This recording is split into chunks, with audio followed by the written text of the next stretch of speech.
여러분, 우리가 이 사사기 말씀을 보고 있어요. 삼손이 살았던 이 사사기 말씀을 보고 있습니다. 우리 성경 사사기에서는 삼손이 살았던 이 시대를 한마디로 간단하게 이렇게 표현을 합니다. 모든 사람이 각자 자기 소견에 오른 대로 살았던 시대다, 이렇게 이야기를 합니다.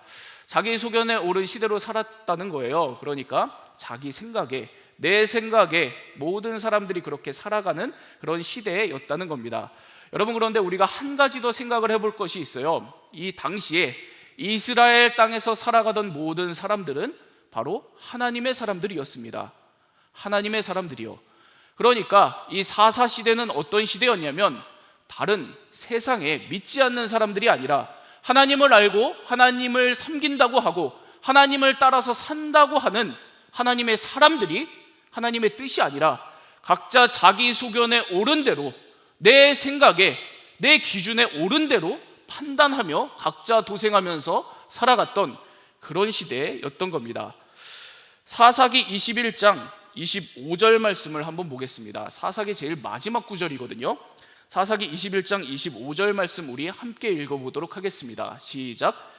그때 이스라엘에 왕이 없었으므로 사람이 각기 자기의 소견에 오른 대로 행하였더라. 사사기 제일 마지막에 이 사사기 전체를 쓴 이 사사기 기자가 이렇게 마지막에 이 시대가 어떤 시대였는지를 평가하는 말을 마지막에 이렇게 덧붙인 겁니다. 자기의 소견에 오른 대로 행하였더라. 바로 이 말이요. 여러분, 여기서 이 자기의 소견에 오른 대로라는 이 히브리어 표현, 이 원문은요, 직역을 하면 이런 뜻이 있습니다. 자기 눈에 보기 좋은 대로, 이런 뜻이요. 내 눈에 보기 좋은 대로 이렇게 사람들이 살아갔던 그런 시대였다는 거예요. 여러분, 그러니까 우리가 이 사사 시대를 이렇게 생각을 할 수 있습니다. 하나님의 사람들이 하나님을 믿고 하나님을 따른다고 하고 하나님을 따라서 살겠다고 결심한 하나님의 사람들이 자기 눈에 보이는 대로 살았다. 자기 눈에 보이는 대로, 자기 욕망대로 살았다. 그래서 내 욕망에 좋은 대로, 이게 옳다, 이게 맞다, 나는 누가 뭐래도 이렇게 살겠다, 이렇게 여기고 살아갔던 이 비극의 시대가 바로 이 사사시대였습니다. 여러분, 이런 시대였기 때문에 아무리 나시린으로 태어나고 그리고 하나님의 영이 함께하고 그리고 사사였던, 이 리더였던 삼손이라고 할지라도 전혀 이 시대의 풍조의 예외가 아니었겠죠. 예외가 아니었던 겁니다. 그래서 오늘은 이 사사 시대의 이 영적 분위기 속에서 하나님의 사람 삼손은 어떻게 자기 눈에 보이는 대로 살아갔나, 이것을 말씀을 통해서 좀 보도록 하겠습니다. 그래서 오늘 우리들의 영적 시력을, 오늘 우리들은 어떻게 내 눈에 보이는 대로 살아가는가, 바로 이 영적 시력을 한번 점검하고 기도 제목 삼는 그런 말씀의 나눔 시간을 좀 갖도록 하겠습니다. 여러분, 삼손에게 있었던 영적 시력의 문제, 첫 번째입니다. 첫 번째로 삼손은 하나님의 임재를, 하나님의 능력을 자기 눈에 보이는 대로만 판단하고 보이는 대로만 느끼고 거기서 끝냈습니다. 하나님이 큰 능력으로 함께 해주시니까 그저 그 순간만 좋아서 만족하고 거기서 끝낸 겁니다. 돌아서서는 전혀 이 하나님의 능력으로, 하나님의 영으로 살지 않았다는 거예요. 오늘 말씀 5절에서 6절 말씀을 우리 함께 보도록 하겠습니다. 5절과 6절 말씀 우리 함께 읽을게요. 시작. 삼손이 그의 부모와 함께 딥나에 내려가 딥나의 포도원에 이른즉 젊은 사자가 그를 보고 소리 지르는지라. 여호와의 영이 삼손에게 강하게 임하니 그가 손에 아무것도 없이 그 사자를 염소 새끼를 찢는 것 같이 찢었으나 그는 자기가 행한 일을 부모에게 알리지 아니하였더라. 여러분, 지난주 말씀에 이어서 계속해서 사건이 벌어지는 거예요. 삼손이 이 딥나라는 지역에 있었던, 자기 마음에 들었던, 자기 눈에 참 옳게 보였던 이 블레셋 여인과 결혼하려고 하는 그런 상황입니다. 그래서 삼손이 기어코 그렇게도 반대를 했던 이 부모님을 설득을 해서 부모님과 함께 블레셋 여인이 있는 이 딥나로 또 내려간 겁니다. 그런데 이 상황 가운데에서 삼손이 그냥 뭐 이렇게 평탄하게 그냥 이렇게 가서 만나고 뭐 이러면 되는데 또 제멋대로 사고를 치고 뭐 이렇게 나간 거죠. 블레셋 땅 딥나에 가서도 부모님 몰래 나시린이 멀리해야 될 장소였던 이 포도원에 몰래 들어간 겁니다. 그런데 갑자기 거기서 젊은 사자가 느닷없이 튀어나와서 이 삼손에게 무시무시하게 덤벼드는 상황이 발생한 거예요. 그런데 그 순간 우리가 말씀을 읽은 대로 놀라운 일이 벌어지죠. 삼손에게 그 순간 여호와의 영이 강하게 임해서 삼손이 이 젊은 사자를 맨손으로 찢어 죽이는 이런 놀라운 일이, 어마어마한 일이 벌어진 겁니다. 여러분, 이 대단한 일이죠. 정말 대단한 일입니다. 사람이 맨손으로 사자를 찢어 죽인 거예요. 이 대단한 이 괴력을 지금 갖게 된 이 삼손을 그리고 있는 거 아닙니까? 여러분, 사실 우리가 아는 대로 이 성경에 많은 인물들이 하나님의 영을 받은 사람들이 등장을 하잖아요. 그래서 하나님의 영을, 성령을 받아서 성경에 많은 사람들이 기적을 막 일으키고 하는데, 그런데 사자를 맨손으로 찢어 죽일 정도의 힘을 가졌었던 사람, 이 삼손이죠. 삼손뿐이었습니다. 이 대단한 하나님의 영이 오늘 삼손에게 임한 겁니다. 그래서 제가 이 대목을 보다가 이런 궁금증이 들었어요. 어떻게 이런 하나님의 영의 강력한 임재가 있을 수가 있나? 이 강력한 하나님의 이 영의 임재가 도대체 뭔가? 이게 궁금해져서 제가 살펴봤는데요. 여기서 여호와의 영이 강하게 임했다 라고 하는 이 표현에서 강하게 임했다라고 하는 이 히브리어 동사가 찰라흐라고 하는 단어입니다. 찰라흐요. 그런데 이 찰라흐의 임재는, 강하게 임하는, 성령이, 하나님의 영이 강하게 임하는 찰라흐의 임재는 성경에서 아무에게나 임하지 않았습니다. 성경을 살펴보면 아무에게나 이 찰라흐의 임재가 주어진 게 아니었다고요. 이 찰나의 임재는 구약에서 단 3명에게만 주어졌습니다. 단 3명에게만요. 누구냐면 사울, 다윗, 그리고 오늘 본문에 나오는 삼손입니다. 여러분, 무슨 일이 벌어진 거예요? 삼손 빼고 사울, 다윗 다 왕들 아닙니까? 왕들이죠. 그러니까 지금 이 삼손에게 부어진 하나님의 영의 임재는 그냥 네 괴력 정도가 아니었던 거예요. 우리가 흔히 생각하는 괴력 정도의 능력으로 하나님이 임한 게 아니었던 겁니다. 왕에게 주어졌던 하나님의 영의 임재가 임한 겁니다. 어마어마한 이 하나님의 능력이, 하나님의 임재가 삼손에게 지금 임한 겁니다. 그걸 삼손이 오늘 경험한 거예요. 그렇기 때문에 여러분, 그냥 괴력 정도만이 아니라 이 찰나의 임재는 한 가지 더 중요한 능력이 하나 있었습니다.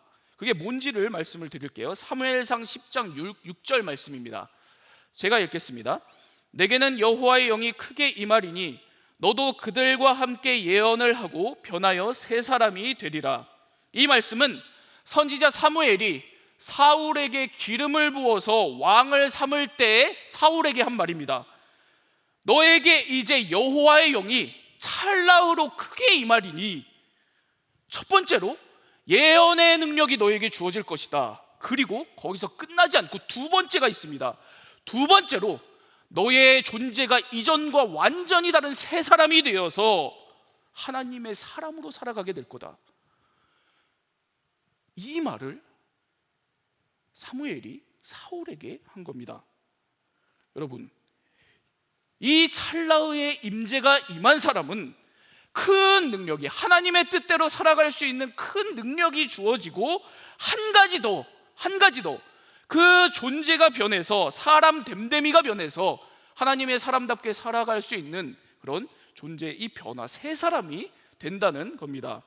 여러분, 바로 이게 하나님의 사람들이, 우리 그리스도인들이, 우리 주님의 제자들이 걸어가는 이 길 아닙니까? 주님 주신 길을 걸어가면서 성령과 함께, 성령의 임재 가운데에서 주님과 동행하며 살아가는 것이 우리 하나님의 이 사람들이 걸어가는 그런 길이잖아요. 이 주님의 동행, 주님의 임재 가운데에서 살아갈 때, 특별히 큰 하나님의 임재를 경험하고 은혜를 경험할 때 반드시 하나님께서는 우리에게 이 두 가지 변화의 길로 하나님은 우리를 인도하신다는 겁니다. 첫 번째로 하나님의 뜻대로 살아갈 수 있는 능력입니다. 그리고 두 번째가 있습니다. 두 번째는 하나님의 형상대로 내 존재가 변하고 인격이 변하는 길입니다. 이 두 번째의 길이 굉장히 중요한데, 그런데 삼손은 이 두 번째의 길을 놓쳤던 겁니다. 여러분, 이 찰나의 임재를 지금 막 경험한 이 삼손이 곧바로 뭘 하는지를 우리 보도록 하겠습니다. 7절 말씀이에요. 14장 7절 말씀 우리 함께 읽겠습니다. 시작. 그가 내려가서 그 여자와 말하니 그 여자가 삼손의 눈에 들었더라. 여러분, 6절에 하나님의 이 큰 찰나의 임재를 경험한 이 사건 직후에 삼손이 뭘 했나를 오늘 본문이 정확하게 이렇게 표현을 하는 거예요. 그가 내려가서, 또 내려갔다고 성경은 고발하고 있습니다. 반복해서 습관적으로 또 가지 말아야 할 곳으로 삼손이 내려갔다고 성경이 그렇게 지적을 하고 있는 겁니다. 자기 눈에 보기 좋은 대로 그 여인을 만나기 위해서, 결혼하기 위해서 일탈을 벌인 거예요. 안 바뀐 겁니다. 안 바뀐 거예요. 그대로인 겁니다. 그 어마어마한 하나님의 능력을 경험을 하고도, 그 은혜를 누리고도, 그 능력을 경험하고도 그건 그거고 그의 존재는, 인격은 그대로였던 겁니다.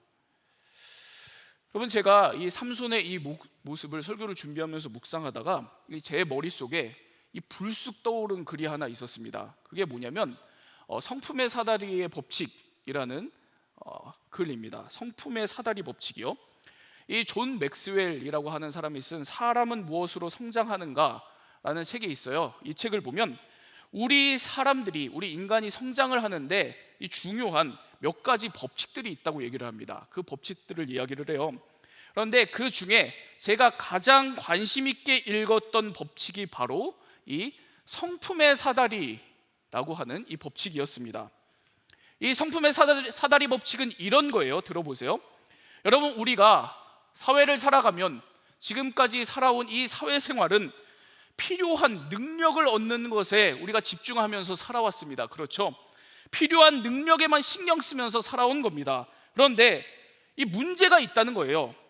내가 필요한 능력에만 신경 쓰면서 살다가 정작 나의 사람 됨됨이, 내 내면과 성품을 가꾸는 것을 소홀히 여기면 반드시 언젠가 그 대가를 치르게 돼 있다라고 하는 글이었습니다.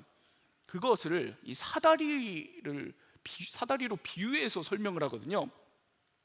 성품을 가꾸지 않고 살아가는 것을 이 부실한 사다리를 올라가는 것과 같다, 이렇게 이야기를 합니다. 여러분, 이 생각을 해보면 이런 거죠. 여러분, 우리가 이 부실한 사다리를 올라가면 어떻게 되죠? 흔들리죠, 당연히. 그런데 한번 올라가 보셨나요, 여러분? 올라가면 올라갈수록 크게 흔들립니다. 부실한 사다리를 올라가면요.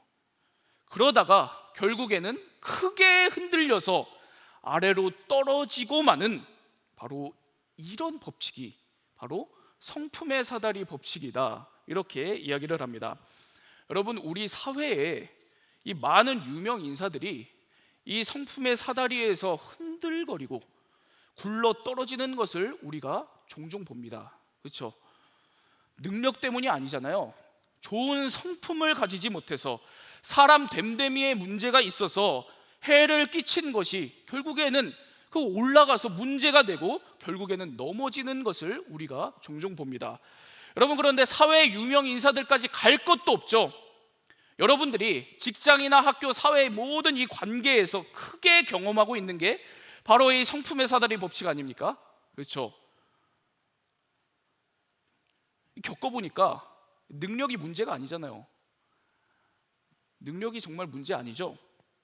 저 사람 밑에서는, 와, 저런 인격을 가진 사람 밑에서는 내가 도저히 못 있겠다, 뭐 이런 사람들이 있습니다. 그런 사람들을 보면 살아가면 살아갈수록 주위의 사람들을 다 잃고 결국 자기 인격적인 이 약점 관리가 안 되어서 넘어지는 일들까지 발생하는 것을 우리들이 볼 때가 있습니다. 여러분, 삼손도 마찬가지였다는 거예요. 하나님께서 큰 능력으로 하나님의 임재로 함께 하셨는데 정작 자기 자신을 바꾸지 않았습니다. 계속 내려갑니다. 자기 욕망, 자기 충동의 길로 계속 내려갔습니다. 그러면서 끊임없이 문제를 일으키고 실수하는 이 인격적인 약점의 길로 계속 갔다는 겁니다. 그러다 보니까 부실한 사다리를 계속해서 타고 올라가다 보니까 결국에는 이 삼손의 말루가 아주 비참하게 끝나게 되잖아요. 머리카락 잘리고 블레셋 사람들에게 잡혀서 노예가 되어서 죽고 마는 이 비극적인 결말로 끝나는 것을 우리가 성경에서 확인할 수 있습니다.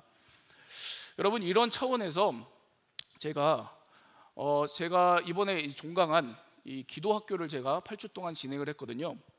이 기도학교, 양육 기도학교를 진행을 하면서 우리 함께 했었던 이 지체들에게 제가 계속해서 강조를 한 게 있습니다.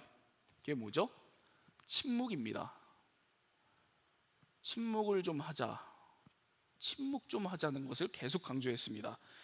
우리 기도 생활에 있어서 소리내서 간구하고 주님 찾고 뭐 이런 거 당연히 중요하죠. 그렇지만 침묵 좀 하고 나 자신을 좀 돌아보는 것, 이거 너무나도 필요한 일이다.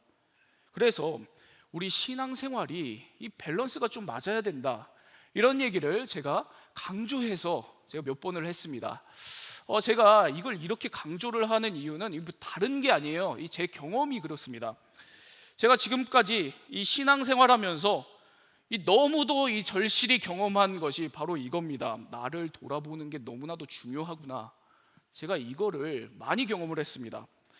제가 목회자로 지금까지 이제 살아오면서 늘 제 자신을 점검해야 됐거든요. 저는 모든 목회자들이 점검해야 되지만 저는 이렇게 다른 분들 보지 않고 제 자신을 봤을 때 늘 제 자신을 점검해야 된다고 생각을 했습니다. 그렇게 왔어요.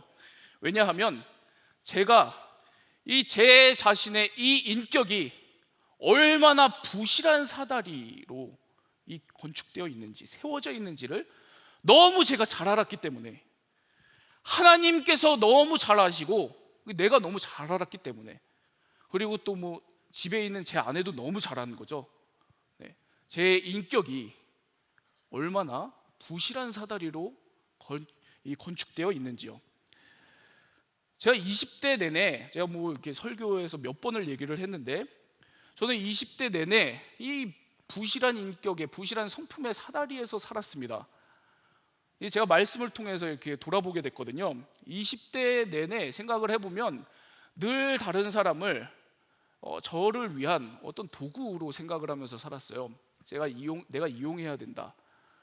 내가 저 사람도 이용하고 부모님도 이용하고 다 이용해서 내가 원하는 영화 만들어야 되고 내가 원하는 걸 이루어야 된다, 이런 생각을 많이 하면서 살았습니다. 안 되면 욕하고 모욕감을 주고 그렇게 해서라도 되게 하고, 20대 내내 제가 이렇게 살았기 때문에 늘 제가 항상 이게 두렵고 항상 생각하는 거죠.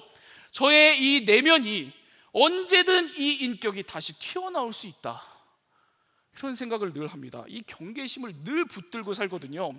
그래서 침묵하는 겁니다. 침묵하면서 나 자신을 좀 돌아보고 내 이 감정의 문제가 다시 튀어 올라올 때마다 하나님 안에서 점검하는 겁니다. 그러면서 이 성령 안에서 주어지는 능력 다 좋죠, 여러분. 이 성령 안에서 주어지는 능력 다 좋은 거 아닙니까, 여러분? 여러 은사들 다 좋은 거잖아요. 그런데 그것보다 더 중요한 내 존재 자체가 하나님의 형상으로 변화되고 성장해 나가는 그런 삶을 살아가기를 원하는 겁니다. 여러분, 저는 여러분들이 다 성공했으면 좋겠습니다. 여러분들이 다 잘 됐으면 좋겠어요. 그런데 그러려면 반드시 지금 여러분들은 이 기도를 해야 됩니다. 주님, 제가 성품의 사다리를, 튼튼한 성품의 사다리를 올라가게 해 주옵소서. 그게 아니면 반드시 우리들은 흔들리고 넘어진다는 겁니다. 주님, 오늘 내가 부실한 성품의 사다리를 타지 않게 해 주옵소서. 늘 이 기도를 하면서 하나님의 임재 안에서, 도우심 안에서 오늘 내 내면을 돌아보고 회복을 경험하면서 살아가는 여러분들이 다 되기를 바랍니다. 그래서 날마다 인격적으로 더욱 성숙해 가면서 튼튼한 성품의 사다리를 타고 올라가는 여러분들이 다 되기를 바랍니다. 여러분, 삼손에게 있었던 영적 시력의 문제, 그 두 번째예요. 두 번째로 삼손은 이 눈 앞만 봤습니다. 자기 눈앞에 필요만 봤습니다.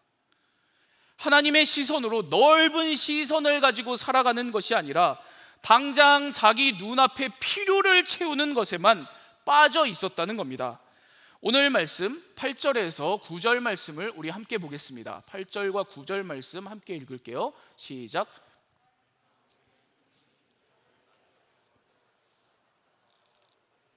그 사자의 주검을 본즉 사자의 몸에 벌떼와 꿀이 있는지라 손으로 그 꿀을 떠서 걸어가며 먹고 그의 부모에게 이르러 그들에게 그것을 드려서 먹게 하였으나 그 꿀을 사자의 몸에서 떠왔다고는 알리지 아니하였더라.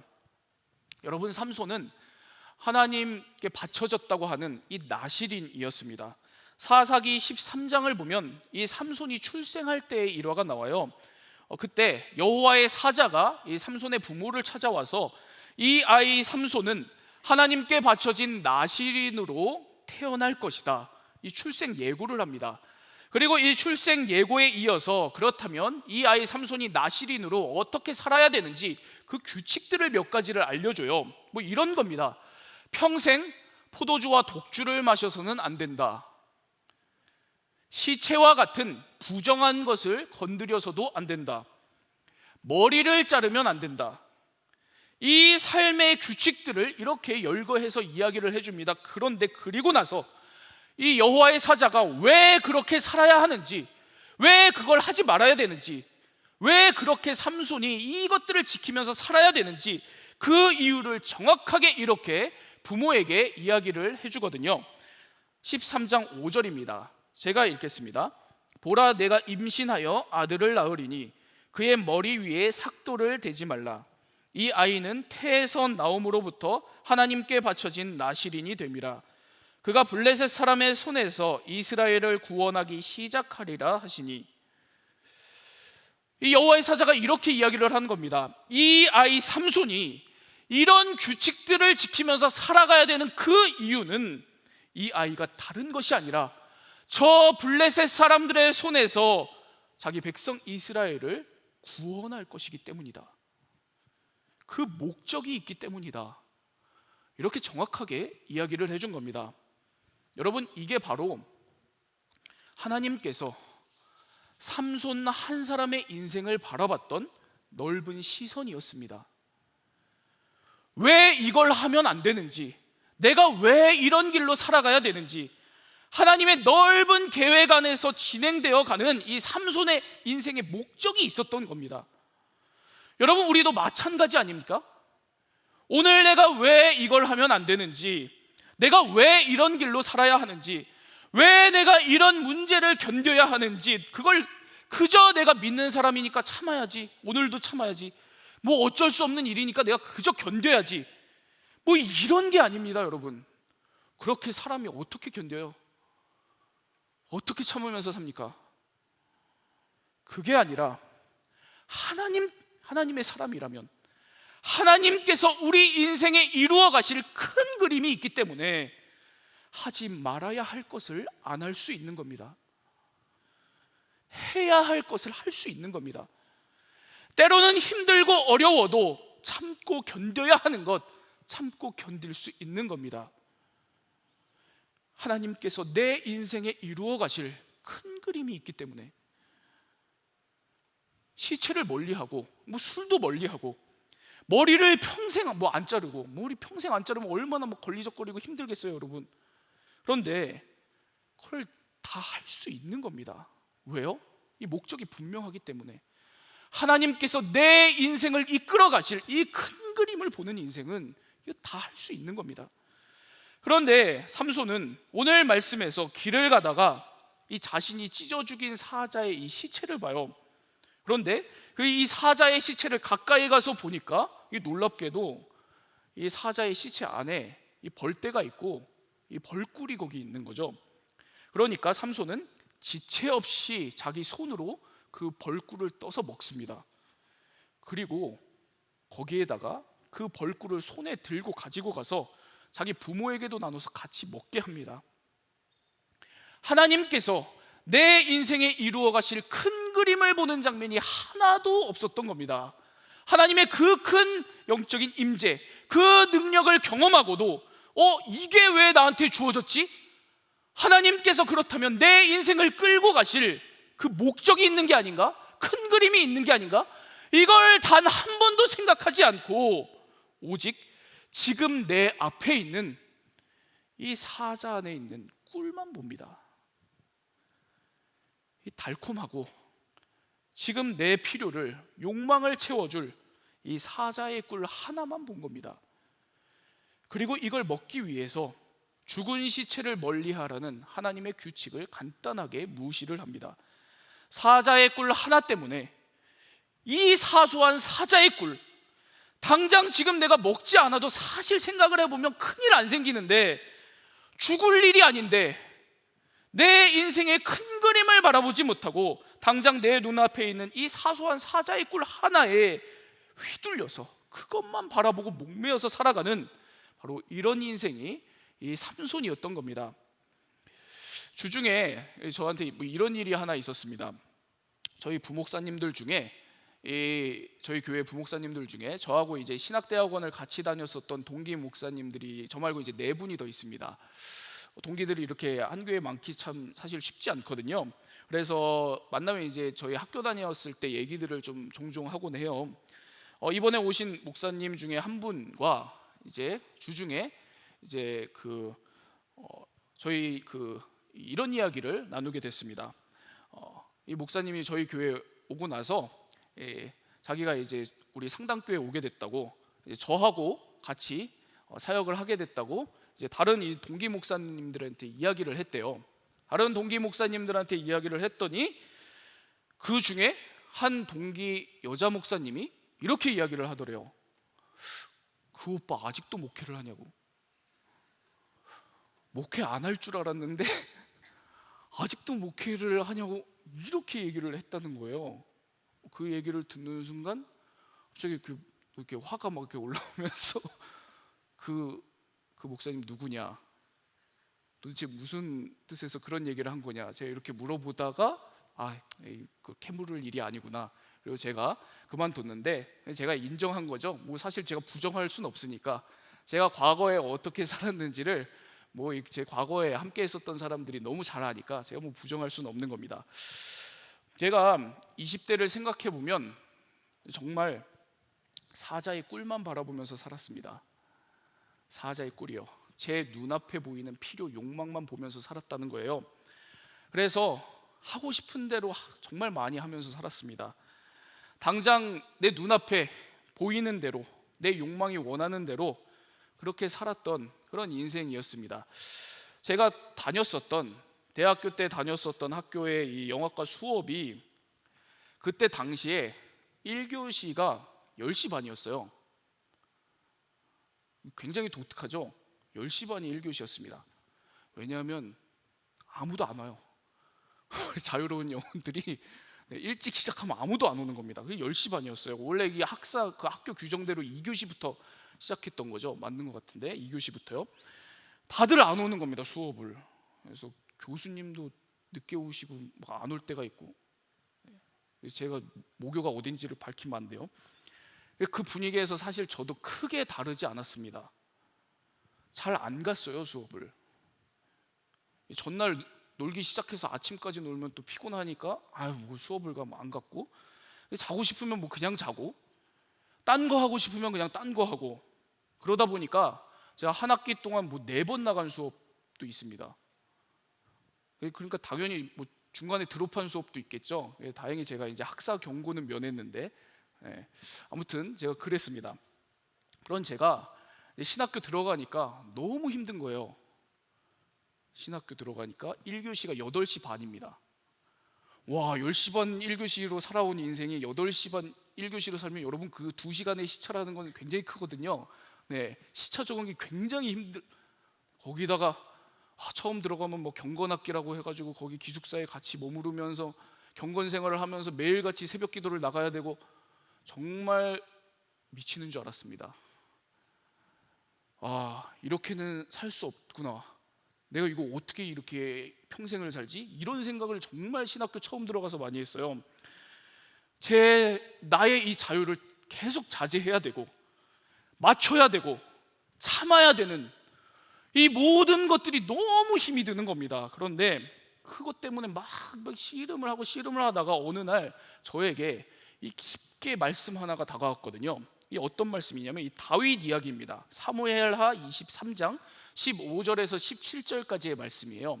사무엘하 23장 15절에서 17절 우리 함께 읽어볼까요? 시작. 다윗이 소원하여 이르되 베들레헴 성문 곁 우물물을 누가 내게 마시게 할까 하며 새 용사가 블레셋 사람의 진영을 돌파하고 지나가서 베들레헴 성문 곁 우물물을 길어가지고 다윗에게로 왔으나 다윗이 마시기를 기뻐하지 아니하고 그 물을 여호와께 부어드리며 이르되 여호와여 내가 나를 위하여 결단코 이런 일을 하지 아니하리이다. 이는 목숨을 걸고 갔던 사람들의 피가 아니니까 하고 마시기를 즐겨하지 아니하니라. 새 용사가 이런 일을 행하였더라. 다윗 이야기입니다. 이런 이야기예요. 다윗이 블레셋과의 전쟁 중에 계속 이제 힘겨운 전쟁을 하다가 목이 심하게 말랐던 모양입니다. 목이 아주 심하게 갈증을 느꼈던 거예요. 그런데 하필 그때 마실 수 있는 물은 저 적진 블레셋 진영을 지나가서 있는 우물밖에 없었던 겁니다. 그런데 이 다윗 측근의 새 용사가 다윗이 목마르다 하는 이 얘기를 듣고 정말 이 목숨 걸고 이 블레셋 족속의 진영을 돌파하고 가서 다윗이 마실 그 물을 떠서 갖고 온 겁니다.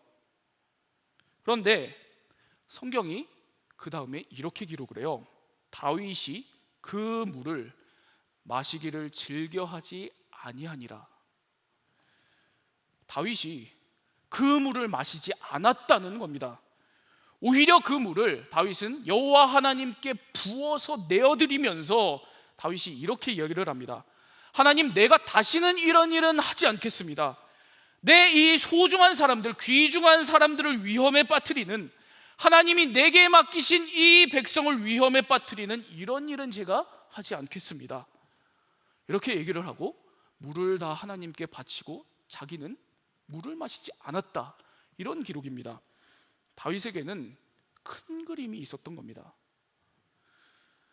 한 영혼 한 영혼을 소중히 여기는 하나님의 나라를 하나님께서 자신을 통해서 이루어 가신다는 바로 그 큰 그림이 분명히 있었던 겁니다. 그러다 보니까 아무리 오늘 목이 말라도 큰 그림의 비전 안에서 참아야 할 것은 참았습니다. 거절해야 할 것은 거절했다는 겁니다. 하나님의 큰 그림으로 사는 인생, 바로 그 은혜로 다윗은 이렇게 살았던 겁니다. 제가 이 말씀을 보고 마음에 새겼습니다. 신학대학원 때. 그리고 그때 일정 기간 동안 제가 이렇게 기도를 했어요. 하나님, 저도 큰 그림 좀 보게 해주세요.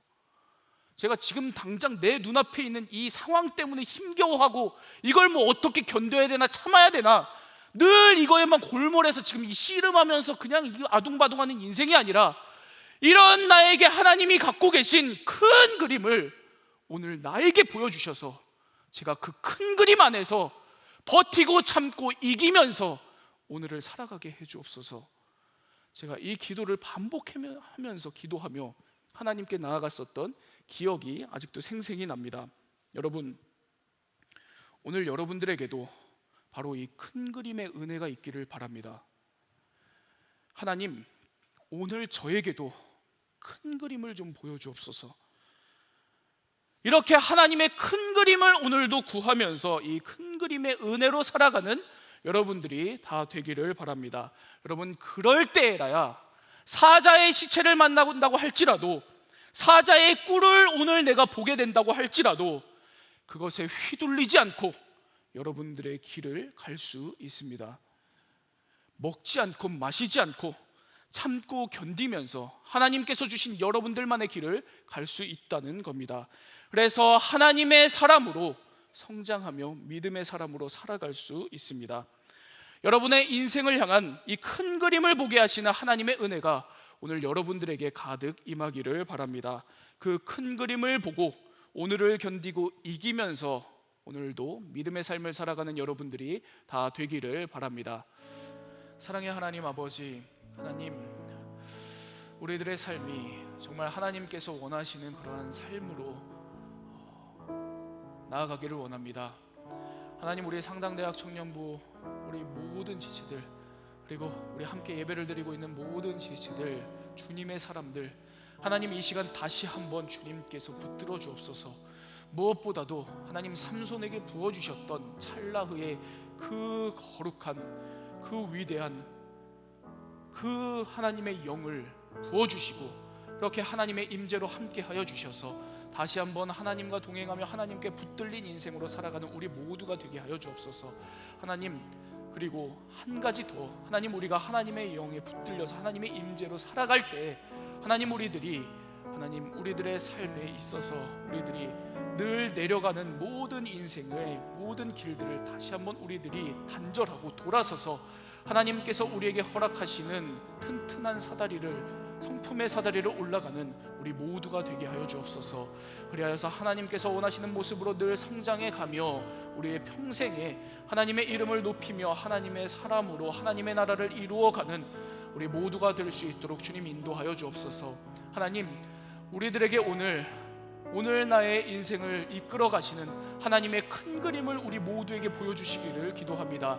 하나님, 그 큰 그림을 우리 모두에게 보여주셔서 오늘도 그 큰 그림을 바라보며 오늘 나의 삶을 버티고 견디며 이기며 살아가는 우리 상당대학 청년부 모든 지체들이 될 수 있도록 함께하여 주옵소서. 큰 그림 안에서 하나님께서 나를 오늘도 인도하고 계심을 믿고 하나님을 의지하며 큰 그림 안에서 오늘 내가 붙들려 있는 이 사자의 꿀, 이 사소한 꿀 하나의 문제는 결코 그렇게 소중한 문제, 대단한 문제가 아님을 오늘도 발견하고 깨닫고 오직 나를 붙드시고 나를 인도하시는, 나에게 큰 그림을 허락하신 하나님께 붙들려서 하나님과 함께 동행하며 살아가는 우리 모두가 되게 하여 주옵소서. 이렇게 주님과 함께 오늘도 동행하며 살아가는 우리 모두가 되게 하여 주옵소서.